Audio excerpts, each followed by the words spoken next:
Bismillahirrahmanirrahim. Assalamualaikum warahmatullahi wabarakatuh. Kami dari Sekolah Menengah Islam Hirok Jeram.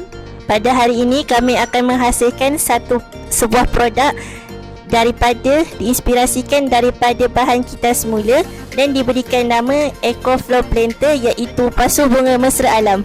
Bahannya ialah sebuah botol 1 liter air, tali kapas, pasir ataupun tanah mengikut kesesuaian pokok dan juga pisau.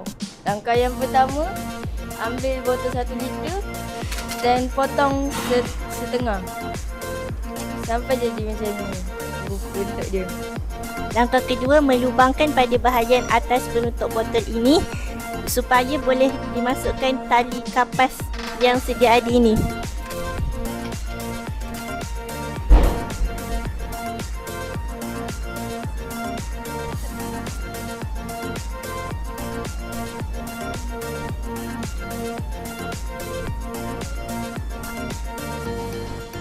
Hasilnya akan jadi seperti ini. Meletakkan tiga tali di bahagian penutup botol. Dan seterusnya pasangkan penutup botol pada kepala botol tadi. Lepas tu boleh letak pasir dalam bahagian atas tu.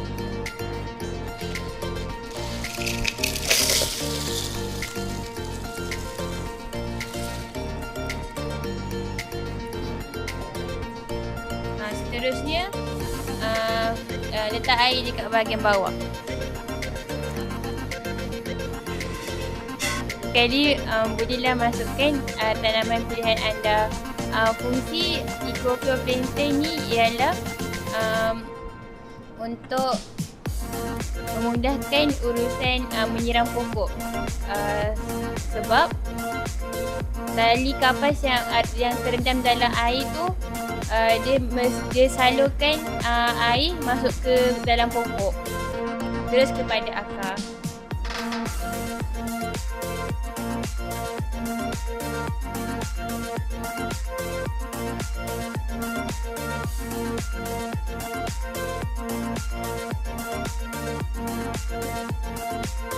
Jadi inilah hasil akhir produk kami.